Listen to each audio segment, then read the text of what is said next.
when I was doing these tests is that I was somewhere around the range of early 600s, right? And the same scores were rather higher for my friends. They were around the set pattern of questions. You know the formulas, you apply them, and you're good to go. That's not how the GMAT works, right? To try and do the GMAT another way, just because I thought that it would be easier, right? It isn't as easy an exam as it might seem to someone from the outside, right?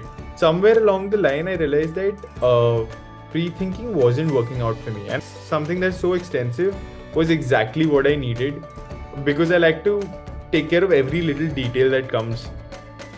Depth, whatever I understood was only always ever on the borderline, and it was only due to their help that foundation that I was able to build was very strong. So, hi Nishiketh, thank you so much for being here and congratulations on a wonderful 730 score. Thank you so much. So, for everyone out there who doesn't know him, this is Nishiketh. He went from a 630 to a 730 on the GMAT. And today we're going to really look at his journey, how he made this 100-point improvement so that you can also incorporate these strategies and tricks into your GMAT prep and make a transformation towards your dream GMAT score, right? So once again, Nishiketh, thank you for joining us. Really happy to be here. Great. So one thing that I'd mentioned just now is that you're already a student. You're doing your last year in your BBA finance degree. Now, why did you decide to pursue the GMAT right now? And why did you decide to take a course and not do a self-study? Right. So I think to answer the first part of your question, when I was in my final year, I knew that there was going to come a point of time when I wanted to do my master's. Uh, right. And Mhm. and I've also heard from a lot of people that uh, doing some sort of a test or an aptitude test alongside your corporate job is not as easy as it seems, and it's not a cup of tea, right? Mhm. Us being in the education side right now, studying, we're used to the rigor that comes with doing tests like these, right? And it was only a natural decision because the GMAT is valid for 5 years, and me giving it now, post giving it 2 years of work experience, is not going to change a lot, except for the fact that I'll already have entered the corporate field. So Mhm. it was a very natural choice for me to do the GMAT during my college time.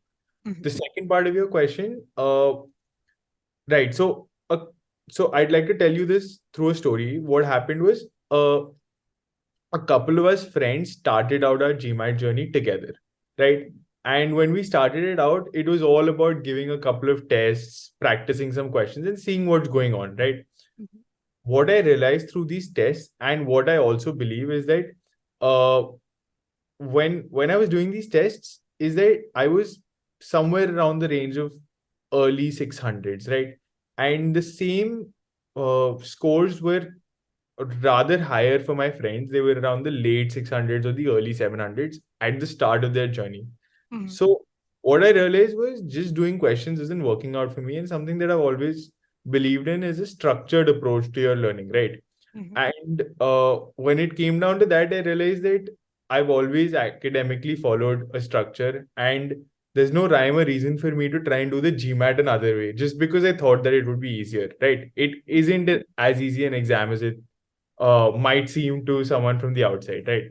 Mhm. So when it came down to that, uh, I called someone up that I know from before. That was Abhishek sir. I knew him Mhm. from, right, and Abhishek sir told me all about the e-GMAT, Mhm. and he did tell me about how the e-GMAT works. And once I understood the kind of process that e-GMAT follows, or the kind of learning that I would get through the e-GMAT, it was only a natural course for me to join such a platform. Uh, Along with this, a support for me was that a lot of my seniors had also joined the e-GMAT to do their preparations and also had done very well. So Mhm. it was but obvious that I was going to join the e-GMAT. Got it. So you realized that you needed the structure and you dove headfirst into it, right? So what did you actually do on the GMAT platform? What was the study like for you, and how did that process really help you throughout? Right. So I think the first step of the journey for me was to go through the coursework. Right. Mhm, So I started off with my verbal, which was mhm, my weaker side at that point of time. It still is. Uh, right. So I started with my verbal, and when I went through the coursework, I found it to be extremely meticulous. Like I found every detail that I needed there for me to see, mhm, and getting something that's so extensive was exactly what I needed because I like to take care of every little detail that comes before an exam, right? So I'd mhm, done my coursework. Then there came something called stage two cementing, which was something of a new concept for me, wherein when you're done with one particular topic, you solidify that uh, particular topic through cementing quizzes, right? So mhm, they take a bunch of curated questions from the Scholaranium and then they form a cementing quiz for you. You do medium and then you do hard. Now, this is mhm, very new to me because I've never really thought about it like that. You find the best questions out of the lot and you do it like that. And and it really did help me a lot because once I was done with my coursework, when I went into cementing stages and then sectional stages, that cementing period was kind of a uh, core part of that foundation of mine because that kind of embedded whatever I needed to know from the coursework very perfectly. mhm. And post that, it was all about the Scholaranium. I think uh, I have always loved the Scholaranium. And that's my favorite part of the platform because the kind of data analysis that they do and the numbers that I can see of my own scores and my tests and my everything from A to Z. I think the Scholaranium is the most perfectly designed thing you can have for such an exam. And I think that love for Scholaranium that you have, it definitely shows up in your stats as well. On the 730, for example, you had a V39. And when I look at your stats on the platform, I can see that, the time that you spent on Scholaranium was very well spent because you can see you have these really, really amazing stats that point toward that 80th, 90th percentile abilities, right? And we can really see again those 80th, 90th percentiles in your scores as well. So that time that you spent in laying those foundations and cementing have really also shown up in your ESR on the D-Day as well. So that's always wonderful to see, right? Okay.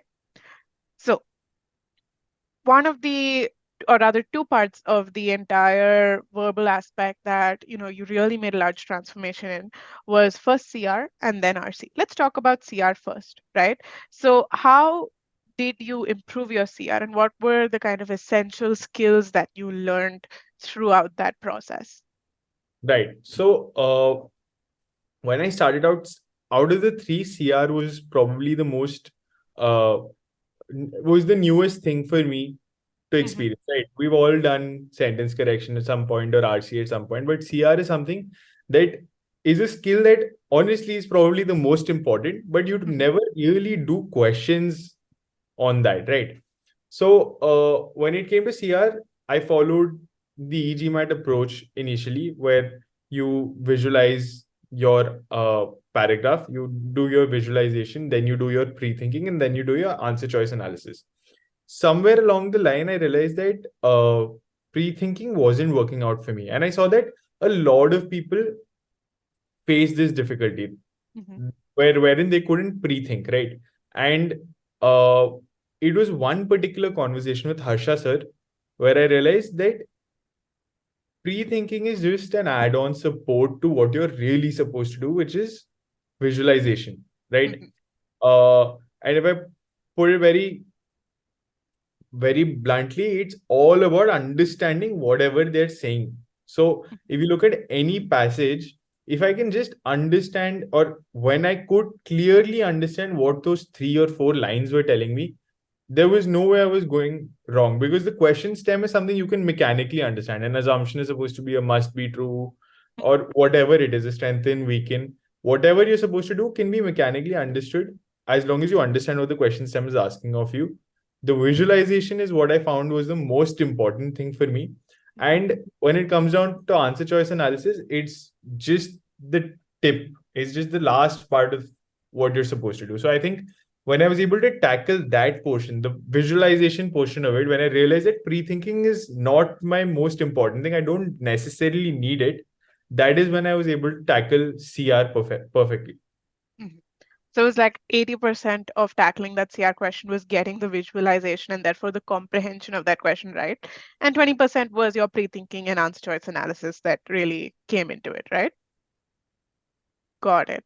And I think that's a very important realization to have because what people might not realize is that pre-thinking will not work for you if you don't have that visualization skill in place and if you're not extremely comfortable with the same, right? You cannot pre-think for an argument if you don't have the logic of that argument absolutely clear in your head. So extremely important insight there, Nishiketh, right? So I see that that was really one of the core things that helped you with CR. Now, RC, as you mentioned, is something that is not very new for most people out there. In some form or the other, you've dealt with it. But RC on the GMAT can be a little bit difficult. You, in fact, managed to work through those changes and improve from a 55th percentile in what was your initial 630 mock, and you actually improved to a 96th percentile on the actual test. And if we look at your breakdown, you've made zero mistakes in the RC subsection. So how did you take a question type that is already sort of familiar to you and then enhance that skill set to the next level? Right. So I think a lot of CR helped me over here as well. It all Mm-hmm, came down to visualization again. mm-hmm, So a lot of the passages that I'd done previously, all of them were more about reading the entire passage and then trying to sort of form a main point in your head, right? mm-hmm, Uh, Now, when it came to the GMAT, I had to focus more on each paragraph individually mm-hmm, and then sort of combine what I understood from all of them, right? So, if I'm being honest, what I did over here was I sort of took a little bit of help from the e-GMAT and took a little bit of help from GMAT Ninja. There are mm-hmm. GMAT Ninja videos on YouTube as well. So what I did was I combined what I understood from both of them. And how it sort of worked for me was uh, continuously asking myself the why of what the passage is trying to tell me, right? So if I'm able to answer the question of why this particular paragraph has been written and for what purpose, then when I read the next one, it's naturally going to join links for me, right? Mhm, And that is exactly what happened. So, the understanding of the question stem, whether it's an inference or a rare assumption question or just a detailed question, that came from the e-GMAT. And as well as the understanding of the passage, which was a combination of what I understood from e-GMAT videos and GMAT Ninja videos. So once I was able to clearly understand what I need to do in an RC question, I think it worked out pretty well. got it. Now, as you were doing both CR and RC, you had also kind of a secret tool in your arsenal. You were getting a bit of extra help from our subject matter experts, Abhishek and Harsha. So, how did having their support help you work towards improvement, and what was their role throughout your journey? Right. So honestly, I think I would attribute a major portion of what how I've succeeded to Harsha sir and Abhishek sir because it was it was only a basic understanding of what I had when I was doing my prep. Whatever I understood was only always ever on the borderline, and it was only due to their help that that foundation that I was able to build was very strong.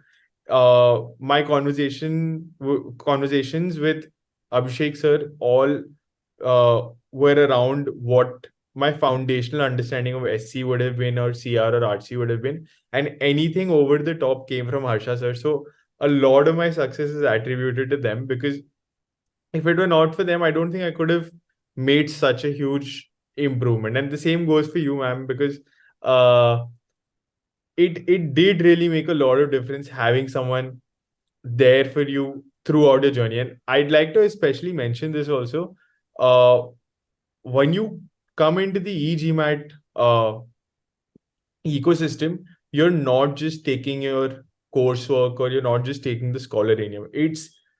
There's a third component which is probably the most important, which is the support system. I myself would have probably written 150 mails to the e-GMAT during my journey, and I've never failed to receive a response from them. And I think that sort of uh, support that you get when you're going through a journey all by yourself, that is extremely important. So I think that third aspect, which is where you come in, is probably as important as how much I would have had to prepare. That's how the extra help from the subject matter experts and did help me. I think thank you, first of all. And I think I can speak for all of your mentors and all of your support system, at least on the e-GMAT side, when we say that we're all so very happy to see you here at the end of it all with such a great score. And we're also so happy to have been a part of that journey in whatever way we could have been. So we're truly, truly so happy to have been a part of your success. And we all cannot wait for all the further success that you have to bring on, right? Thank you. So that's there. Okay. So pivoting back to the GMAT prep that you were doing, this was all the verbal. So on the verbal side, you were sorted. Everything was pretty good to go, right? On the quant side, however, we shouldn't ignore the fact that you went from a 46 to a 50, essentially moving from the 68th to the 83rd percentile, right? And you mentioned to me that you had a very clear-cut way of making this improvement. So can you talk to me about how you did quant previously and how a lot of people tend to do quant and what really changed once you started prepping through the quant course? Right. So honestly, I've always considered myself very good in quant, and I've Mhm, always also been very interested. So it came very naturally to me when I used to do my aptitude test prior to this. But when it came to the e-GMAT, firstly, what I realized was the DS section, data sufficiency, is a completely new realm of the way questions are formed. I mean, like, that is not something I've experienced before. And in general, the kind of questions that the e-GMAT asked you, they weren't very mechanical of sorts. Like when you do aptitude tests, also, what you normally assume is you'll get a sort of set pattern of questions. You know the formulas, you apply them, and you're good to go. That's not how the GMAT works, right? So for me, when I initially started out, I was just doing practice questions and just assuming that I would be through with this quant section very relatively easily. mhm, uh, it was only when I joined the e-GMAT and when I realized that there is a whole new aspect to solving questions to understand what the foundational skills are. Then you go into how the process works, the process skills, right? And then you come into your practice side of things. That's when mhm, I realized that this is the structure that I have to follow. mhm, And uh, and of course, the e-GMAT helped me perfectly in that because uh, based on the reviews that I got from other friends that I've also spoken to, the e-GMAT was always a little extra when it came to quant. A lot of people consider it to be a little tougher and a little mhm, more expensive, but honestly, I love that because I like to go a little more into depth into the concepts that I'm doing because that helps me with the easier concepts and I'm much faster then, right? mhm, So when I was able to do that extensive side of the coursework and then move into understanding what the process skills were for doing your DS questions, it was only a matter of time before I was able to perfect it. mhm, And of course, that's where Scholaranium came into play, and I was able to pinpoint on my weaknesses, which at that point, if you remember, was geometry for me. So mhm. once I was able to pinpoint what my weaknesses were, it gave me a lot of perspective into how I had to practice specifically on those questions, and uh, it was only a matter of time before I could confidently say that I'm able to score well in my quant. Oh, yeah.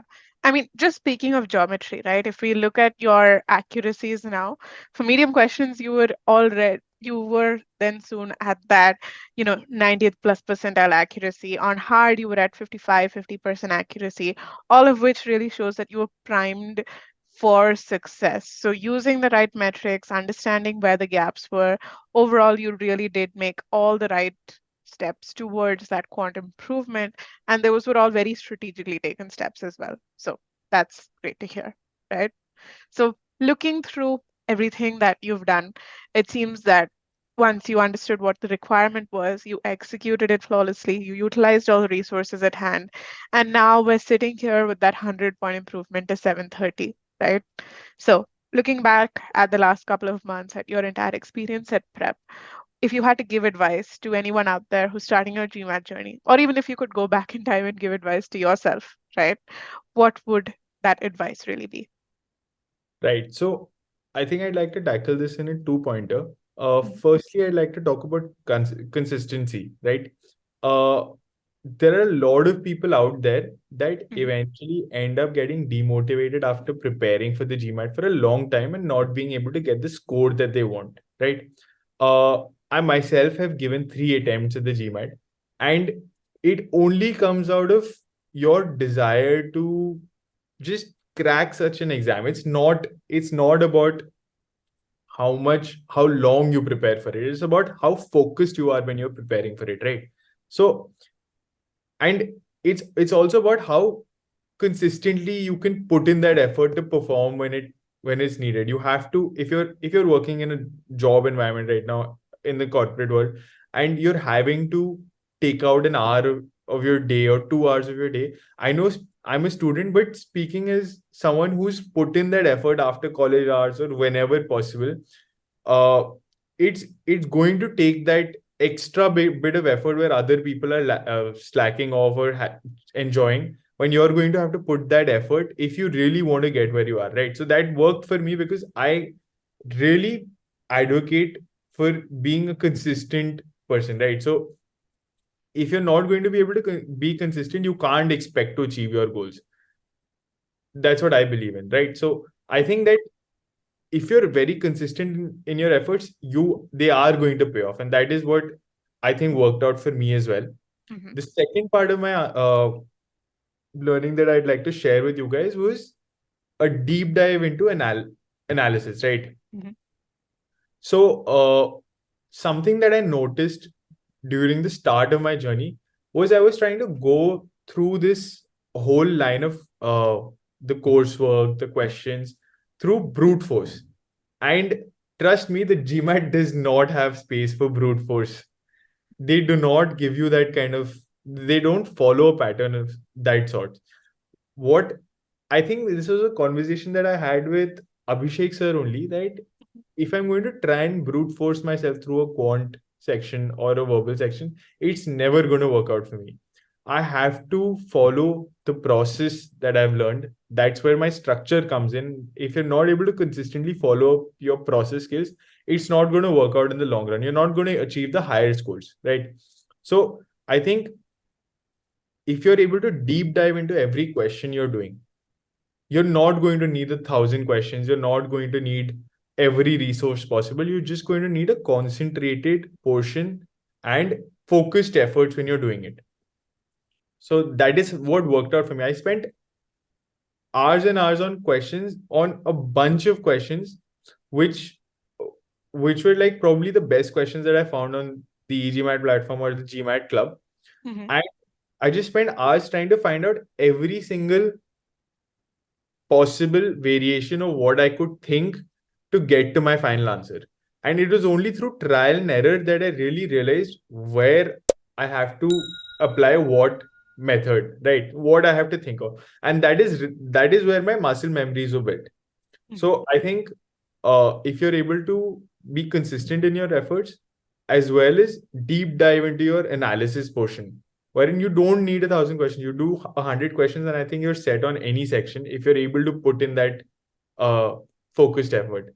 I think Mhm. these are the two things that I would have loved to know at the start of my prep. And I think these are two pieces of advice that not just at the start of your prep, but at any point in your prep, it's important to reinforce, remember, and consistently stick to these values, right? So I think that was very, very well said, Nishiketh. And I think this is it. All advice and your entire journey is something that will add a lot of value for a lot of people out there who are preparing. So once again, thank you for coming and congratulations on the massive improvement from 6:30 to 7:30.